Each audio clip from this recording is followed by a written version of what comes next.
One nation one election. ഒരു ജാതി ഒരു മതം ഒരു ദൈവം എന്നൊക്കെ പറഞ്ഞ പോലെ ഇത് ഒരു രാജ്യം ഒരു തെരഞ്ഞെടുപ്പ്. കേൾക്കാനൊക്കെ ഭയങ്കര രസമുള്ള വേർഡ് തന്നെയാണ് അല്ലേ?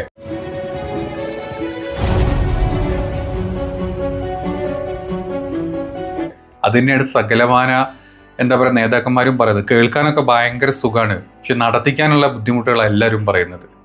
എന്താണെങ്കിലും നമ്മുടെ അമിത്ഷാജിയും മോദിജിയും കൂടെ ഇത്രയും പെട്ടെന്ന് അല്ലെങ്കിൽ ഇത്രയും തിരക്കിട്ടതിൻ്റെ പിന്നാലെ പോകുന്നുണ്ടെങ്കിൽ ഇത് നടപ്പാക്കാൻ വേണ്ടിയിട്ടുള്ള ഒരു പരിപാടിയല്ല.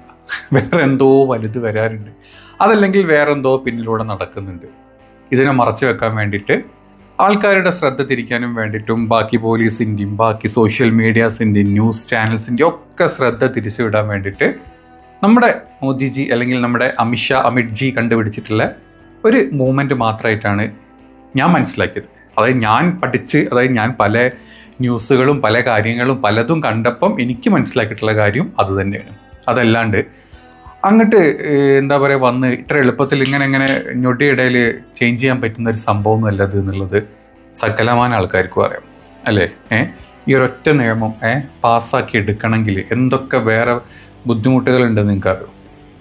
ഇതിങ്ങോട്ട് ഈ പറഞ്ഞ പാർലമെന്റിലും രാജ്യസഭയിലും ലോക്സഭയിലൊക്കെ ഇത് പാസ്സാവണമെങ്കിൽ അറ്റ്ലീസ്റ്റ് എത്ര സീറ്റുകൾ എത്ര വോട്ട് വേണമെന്ന് നമുക്കറിയാം. ആദ്യം ഏറ്റവും ബേസിക് ആയിട്ടുള്ള കാര്യം നമ്മുടെ മുൻ രാഷ്ട്രപതി ആയിട്ടുള്ള രാജ്നാഥ് കോവിന്ദും അദ്ദേഹത്തിൻ്റെ കൂടെ കുറച്ച് ഒരു അംഗങ്ങളും കൂടിയിട്ട്, പുള്ളിയാണ് അതിൻ്റെ ചെയർമാൻ, അവരാണ് ഈ ഒരു 18,000 പേജുകളുള്ള റിപ്പോർട്ടാണ് അവർ കേന്ദ്ര മന്ത്രിസഭയ്ക്ക് കൊടുത്തത്. അവരതിനെ ഒരു കണ്ണടച്ച് നിങ്ങൾ വിട്ട ബാക്കി നമ്മളായിക്കോളാന്നും പറഞ്ഞ രീതിയിലുള്ള ഒരു അപ്രൂവൽ കൊടുക്കുക ചെയ്തിട്ടുള്ളത്. ഈ 18,000 പേജുള്ള ഈ ഒരു സംഭവത്തിൽ അവർ പല കാര്യങ്ങളും പറയുന്നുണ്ട്. പല സ്ഥലങ്ങളിൽ, പല ആളുകളടുത്ത്, പല പാർട്ടികളുടെ അടുത്ത്, പല സാധാരണ ജനങ്ങളുടെ അടുത്തൊക്കെ അവർ ചോദിച്ചിട്ടാണ് അവർ ഈ റിപ്പോർട്ട് തയ്യാറാക്കിയെന്നാണ് പറയുന്നത്. അതിൻ്റെ തലപ്പത്തിരിക്കുന്നത് നമ്മുടെ രാജ്നാഥ് കോവിന്ദ് ആരാന്ന് നമുക്ക് എല്ലാവർക്കും അറിയാം. ബി ജെ പി സപ്പോർട്ട് ചെയ്ത രാഷ്ട്രപതിയാണ്. അതുപോലെ തന്നെ പിന്നെ അതിൽ ഗുലാം നബി ആസാദ് അങ്ങനത്തെ കുറച്ച് ആൾക്കാരൊക്കെ പറയുന്നുണ്ട്. ഇവരൊക്കെ BJP സപ്പോർട്ട് ചെയ്യണമെങ്കിൽ അല്ലെങ്കിൽ BJP ചായവുള്ള ആളുകൾ മാത്രമാണ്. അവസാനം അവരുടെ പ്രഖ്യാപനങ്ങളും അവരുടെ ബാക്ക്ഗ്രൗണ്ടും കാര്യങ്ങളും ഒക്കെ എടുത്തു നോക്കുമ്പം വിരലിലാവുന്ന 1-2 ആൾക്കാർ, 1-2 അഭിഭാഷകരുണ്ട് എന്നല്ല, ബാക്കി എല്ലാം അതിനെ സപ്പോർട്ട് ചെയ്ത ആൾക്കാരാണ്. അതുകൊണ്ട് തന്നെ ഈ റിപ്പോർട്ട് ബയാസ്ഡ് ആണോ എന്ന് ചോദിച്ചു കഴിഞ്ഞാൽ 100% ആണ്. BJP സപ്പോർട്ട് ചെയ്തിട്ടുള്ള അല്ലെങ്കിൽ ആ നേതാക്കന്മാർ പറഞ്ഞാൽ അവർക്ക് എന്താണോ വേണ്ടത് അത് തന്നെയാണ് അവരതിൽ കൂടെ പറഞ്ഞ് അല്ലെങ്കിൽ ഈ 18,000 പേജിലും എഴുതി വെച്ചിട്ടുള്ളത് അത് തന്നെയാണ്. പിന്നെ ഈ ഒരു സംഭവം പാസ്സാവണമെങ്കിൽ നമ്മുടെ ലോക്സഭയിൽ ഒരു ബില്ലായി വന്നിട്ട് ഈ ഒരു സംഭവം പാസ്സാകണമെങ്കിൽ മിനിമം സംഖ്യ 362 ആളുകളും MP ഇതിനെ വോട്ട് ചെയ്യണം. ഇപ്പോഴത്തെ ഒരു അംഗസംഖ്യ വെച്ചിട്ട് നമ്മുടെ NDAക്ക് 297 വരെയുള്ളൂ. 362 എന്ന് പറഞ്ഞാൽ ഇനിയും വേണം 65 MP സപ്പോർട്ട് ചെയ്യണം. അപ്പോൾ ഈ 65 MP ഇവർ എവിടെ നിന്ന് ചാക്കിട്ട് പിടിക്കും എന്നുള്ളതൊരു മെയിൻ ചോദ്യമാണ്. എനിക്ക് തോന്നുന്നില്ല 65 MP അങ്ങോട്ട് ചാടിക്കയറി ഇതിന് വോട്ട് ചെയ്യും എന്നുള്ളത്. അതുപോലെ തന്നെ നമ്മുടെ രാജ്യസഭയിലും 162 ആളുകൾ ഇതിനെ സപ്പോർട്ട് ചെയ്യണം. ആ സീറ്റും ആ അംഗബലവും ഇപ്പം നമ്മുടെ NDA സർക്കാരിനില്ല. BJP സർക്കാർ എന്ന് പറയാൻ പറ്റില്ല, കാരണം BJP ഭൂരിപക്ഷത്തിലല്ല ഉള്ളത്. അതുകൊണ്ട് തന്നെ NDA സർക്കാരിന് വേണം. അപ്പം ഇത് വെറും ഒരു പ്രഹസനമാണോ എന്ന് ചോദിച്ചാൽ അതെ, പ്രഹസനം തന്നെയാണ്. മറ്റെന്തോ മറയ്ക്കാനുള്ള ഒരു പ്രഹസനം. ഇനി കുറേ വിദഗ്ധർ ഇതിൽ കുറേ കാര്യങ്ങൾ പറയുന്നുണ്ട്. ഇതാണ് ഏറ്റവും ബേസിക്. ഈ 2 സംഭവം ഉണ്ടെങ്കിൽ തന്നെ ഇത് പാസ്സാവുന്നുള്ളൂ. പാസ്സായി കഴിഞ്ഞിട്ട് ഇത് ഇംപ്ലിമെൻറ്റ് ചെയ്യുക എന്ന് വരുന്ന സമയത്ത് ഒരുപാട് കാര്യങ്ങളുണ്ട്. BJP ഉയർത്തിപ്പിടിക്കുന്ന 2 കാര്യങ്ങളാണ്. അതായത് രാജ്യത്ത് ലോക്സഭാ തെരഞ്ഞെടുപ്പ്, നിയമസഭാ തെരഞ്ഞെടുപ്പ്, പഞ്ചായത്ത് തെരഞ്ഞെടുപ്പ്, മുനിസിപ്പാലിറ്റി തെരഞ്ഞെടുപ്പ്, ഇങ്ങനെ ഒരുപാട് തെരഞ്ഞെടുപ്പുകൾ വരുമ്പം ഓരോ തെരഞ്ഞെടുപ്പിനും നമ്മൾ പൊതുഖജനാവിന്ന് ചിലവാക്കുന്ന കാശ് കോടികളാണ്, ലക്ഷം കോടികളാണ് നമ്മൾ ചിലവാക്കുന്നത്. ഈ ചിലവാക്കുന്ന കാശ് നമുക്ക് രാജ്യത്തിൻ്റെ വികസനത്തിന് വേണ്ടി യൂസ് ചെയ്യാം എന്നാണ് ഏറ്റവും സ്ട്രോങ് ആയിട്ടുള്ളൊരു പോയിന്റ് BJP പറയുന്നത്.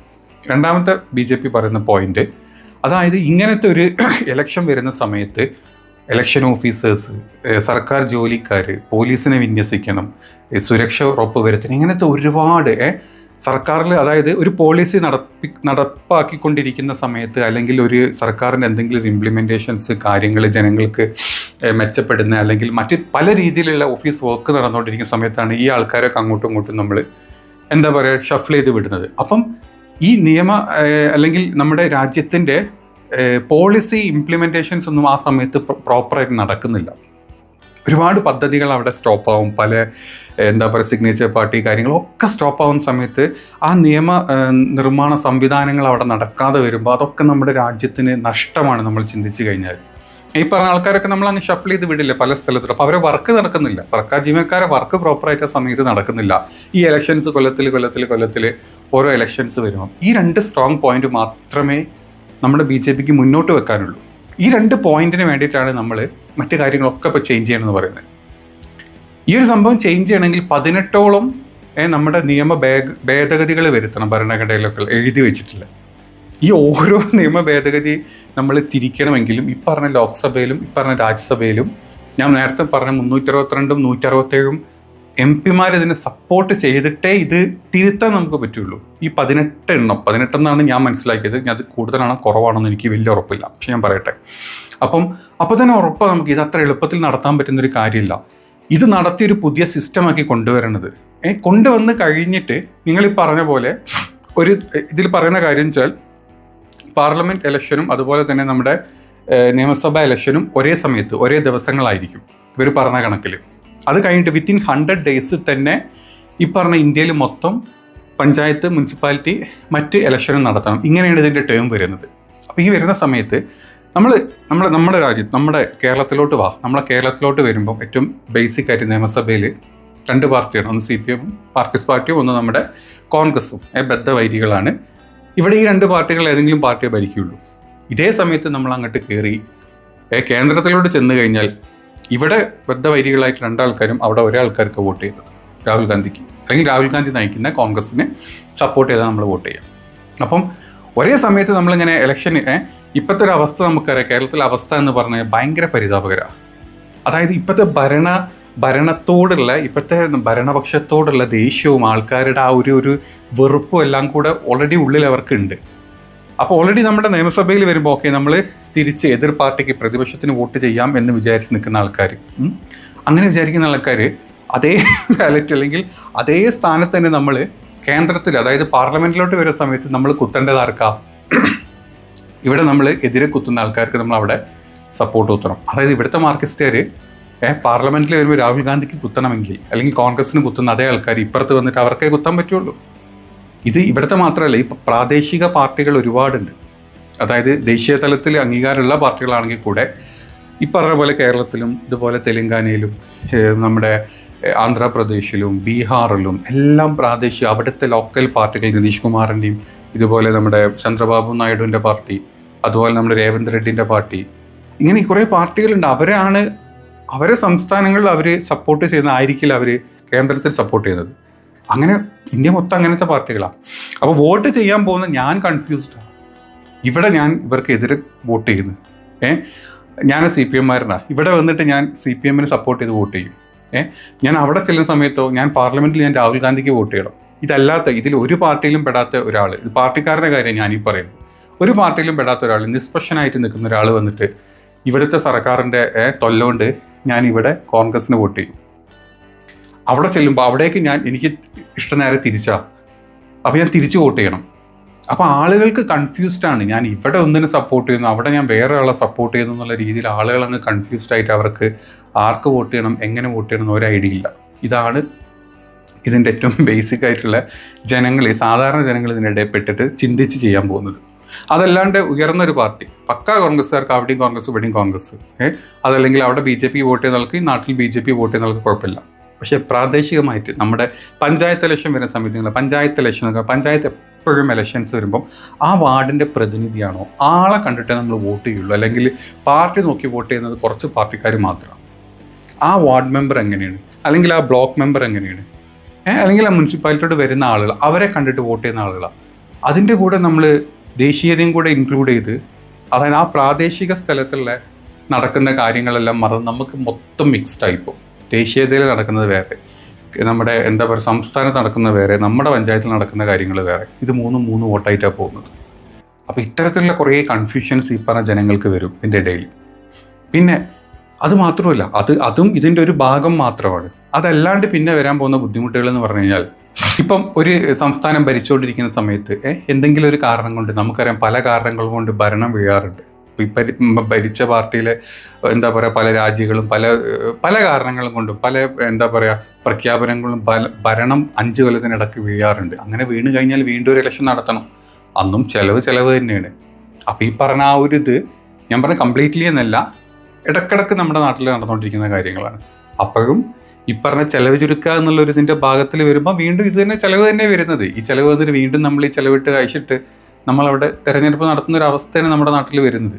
അപ്പം ഇതെല്ലാം കൊണ്ടും ഇതിനെ സപ്പോർട്ട് ചെയ്യാണ്ട് കംപ്ലീറ്റ്ലി ഇങ്ങോട്ട് മാറി നമ്മൾ ഒരൊറ്റ ഇതിലോട്ട് ചിന്തിച്ച് മുന്നോട്ട് പോകാതിരിക്കുന്നതിന് പകരം ഇവർ പറഞ്ഞ 2 കാര്യങ്ങളുണ്ട്. അതായത് ചിലവ് ചുരുക്കുന്ന ഭാഗവും അതുപോലെ തന്നെ നമ്മുടെ ഈ എന്താ പറയുക ഉദ്യോഗസ്ഥരുടെ കാര്യക്ഷമത, ജോലിയോടുള്ള കാര്യക്ഷമത കൂട്ടാനും അത് എങ്ങനെ ഡെവലപ്പ് ചെയ്യും, അതെങ്ങനെ നമുക്ക് ക്ലിയർ ചെയ്യാം, രീതിയിൽ എന്തൊക്കെ കാര്യങ്ങൾ ചെയ്തു കഴിഞ്ഞാൽ ഈ ഇലക്ഷൻ്റെ ചിലവ് ചുരുക്കാം എന്നുള്ളത് നമ്മളൊന്ന് ചിന്തിച്ച് കഴിഞ്ഞാൽ മതി. അത് എങ്ങനെ ചെയ്യാം എന്നുള്ളത് നല്ലൊരു സ്റ്റഡി പറഞ്ഞ പോലെ കുറച്ച് നല്ല എന്താ പറയുക തലയുള്ള ആൾക്കാരെ വെച്ചിട്ട് സ്റ്റഡി നടത്തുക. പ്ലസ് ഇങ്ങനെ വരുന്ന സമയത്ത് ഈ സർക്കാർ ജോലിക്കാരെ നമ്മളിങ്ങനെ ഷഫിൾ ചെയ്ത് വിടുന്ന സമയത്ത് എങ്ങനെ പെൻഡിങ് ആയി പോകുന്ന വർക്ക് തീർക്കാൻ പറ്റും, അതല്ലെങ്കിൽ ഇവരെ ഷഫിൾ ചെയ്യാണ്ട് ഏത് രീതിയിൽ അത് നമുക്ക് ആ വർക്കുകൾ മുന്നോട്ട് കൊണ്ടുപോകാൻ പറ്റും. ഈ 2 കാര്യങ്ങൾ ചെയ്തു കഴിഞ്ഞാൽ ഇത്രയും ഭരണഘടനയിൽ ചേഞ്ചസ് വരുത്തി പാർട്ടിക്കാരുടെ അവരെയും ഇവരെയും കംപ്ലീറ്റ് കൺഫ്യൂസ്ഡ് ആക്കി മൊത്തം ഇന്ത്യനെ അങ്ങോട്ട് ഒരു കൊടക്കി കൊണ്ടുവരാം എന്നുള്ള ആ ഒരു BJPയുടെ തന്ത്രം അങ്ങ് മാറ്റാവുന്നതേ ഉള്ളൂ. പക്ഷെ അവരുടെ തന്ത്രം അതല്ല. അവർക്ക് ഇപ്പോൾ ഇതങ്ങോട്ട് ഇംപ്ലിമെൻറ്റ് ചെയ്യാന്നുള്ളതും എല്ലാ പരിപാടി എന്തോ വലിയ സംഭവം, അതല്ലെങ്കിൽ നടന്നുകൊണ്ടിരിക്കുന്നത് എപ്പോഴും പൊട്ടുമെന്ന്, ചിലപ്പം പൊട്ടാൻ വേണ്ടി നിൽക്കുന്ന എന്തോ ഒരു സംഭവത്തിനെ മറയ്ക്കാനും കൂടെ നമ്മുടെ BJP നമ്മുടെ അമിത്ഷായും മോദിജിയും ഇവർ കാണിക്കുന്ന ഒരു കുതന്ത്രമായിട്ട് എനിക്കിതിനെ തോന്നുള്ളൂ. ഞാൻ ഇത്രയും പഠിച്ച അല്ലെങ്കിൽ ഇത്രയും വാർത്തകൾ ഇന്ന് കംപ്ലീറ്റ് കണ്ടിട്ട് ഞാൻ മനസ്സിലാക്കുന്നതാണ്. അതല്ലാണ്ട് ഇതിൽ വേറെ ഒന്നുമില്ല. പിന്നെ BJPയുടെ ഒരു പൊതു സ്വഭാവം നമുക്കറിയാം. ഇവർ 1 നേഷൻ 1 ഇത് എന്നൊക്കെ പറഞ്ഞു കഴിഞ്ഞാൽ അപ്പം തന്നെ നമ്മുടെ ആ ഇന്ത്യയുടെ ആ ഒരു ജനാധിപത്യ അല്ലെങ്കിൽ ഡെമോക്രസി ആ ഇന്ത്യയുടെ ആ ഒരു സ്റ്റൈലൊക്കെ മാറുകയാണ്. ഒരു രാജ്യം, ഒരു തെരഞ്ഞെടുപ്പ്, പിന്നെ എന്താണ് CAA ഇങ്ങനത്തെ കുറേ പദ്ധതികൾ, ഒരു രാജാവ് അല്ലേ, ഒരു രാജാവ്, ഒരു പാർട്ടി, അതാണ് BJP മുന്നോട്ട് നിൽക്കുന്നത്. BJP ഈ 2 സ്ഥലത്ത് ഉറച്ച് സ്റ്റോപ്പ് ചെയ്യണമെങ്കിൽ കുഴപ്പമില്ല. അതല്ല, ഒരേ ഒരു രാജാവ്, ദൈവപുരുഷനായിട്ടുള്ള ഒരേ ഒരു രാജാവ് ഇന്ത്യ ഭരിച്ചാൽ മതി, ഒരേ ഒരു പാർട്ടി ഇന്ത്യ ഭരിച്ചാൽ മതി. അവിടെ തീർന്നു, അവിടെ പൊട്ടി, അവിടെ നമ്മുടെ ജനാധിപത്യവും നമ്മുടെ മതേതരത്വം ഒക്കെ അവിടെ പൊട്ടി. അപ്പോൾ പിന്നെ അത് പൊക്കിപ്പിടിച്ച് വരുന്നതിൽ ഒരു കാര്യമില്ല. അപ്പോൾ ചിന്തിച്ച് കഴിഞ്ഞാൽ നിങ്ങൾക്ക് എല്ലാവർക്കും തോന്നാവുന്ന കാര്യങ്ങൾ മാത്രമാണ് ഞാനിപ്പം പറഞ്ഞത്. എനിക്ക് തോന്നിയിട്ടുണ്ടെങ്കിൽ സാധാരണ ഏതൊരാൾക്കും തോന്നാവുന്ന കാര്യങ്ങൾ മാത്രമേ ഉള്ളൂ. പിന്നെ ഈ ബോധമില്ലാണ്ട് മോദി എന്ത് പറഞ്ഞു കഴിഞ്ഞാലും അതല്ലെങ്കിൽ അമിത്ഷാ എന്ത് പറഞ്ഞാലും അതാണ് പടച്ചോനെ സത്യവാക്ക്, അല്ലെങ്കിൽ ബയോളജിക്കൽ എന്താ പറയുക ബയോളജിക്കൽ മനുഷ്യനാണെങ്കിലും ദൈവതുല്യനായിട്ടുള്ള മോദി പറഞ്ഞു കഴിഞ്ഞാൽ അതാണ് യഥാർത്ഥ സത്യം, അല്ലെങ്കിൽ അതിൻ്റെ അപ്പുറത്തോട്ടൊന്നുമില്ല എന്ന് ചിന്തിക്കുന്ന, അല്ലെങ്കിൽ അത്രമാത്രം ചിന്തയിൽ ഒതുങ്ങി നിൽക്കുന്ന തലച്ചോറുള്ള ആളുകൾക്ക് അവരിന്നും അതിനെ സപ്പോർട്ടേ ചെയ്യുള്ളൂ. അതിൻ്റെ വരും വരായികൾ എന്താണ്, അല്ലെങ്കിൽ നടക്കാൻ പോകുന്ന കാര്യമാണോ എന്ന് ചിന്തിക്കാനുള്ള ബോധമൊന്നും അവർക്കില്ല. അവരെ പറഞ്ഞിട്ട് കാര്യമില്ല. അവർ ആ രീതിയിലാണ് ഈ BJP സർക്കാർ മോൾഡ് ചെയ്തുകൊണ്ടിരിക്കുന്നത് ഇപ്പോൾ. അപ്പം നിങ്ങൾ കൂടുതൽ വാർത്തകൾ കാണുക, അല്ലെങ്കിൽ കൂടുതൽ ഇതിനെപ്പറ്റിയുള്ള ന്യൂസുകൾ പഠിക്കുക. അപ്പം നിങ്ങൾക്ക് തന്നെ ഒരു ഐഡിയ വരും ഇതെന്താണ് എക്സാക്ട്ലി എന്താണെന്നുള്ളത്. Okay, by.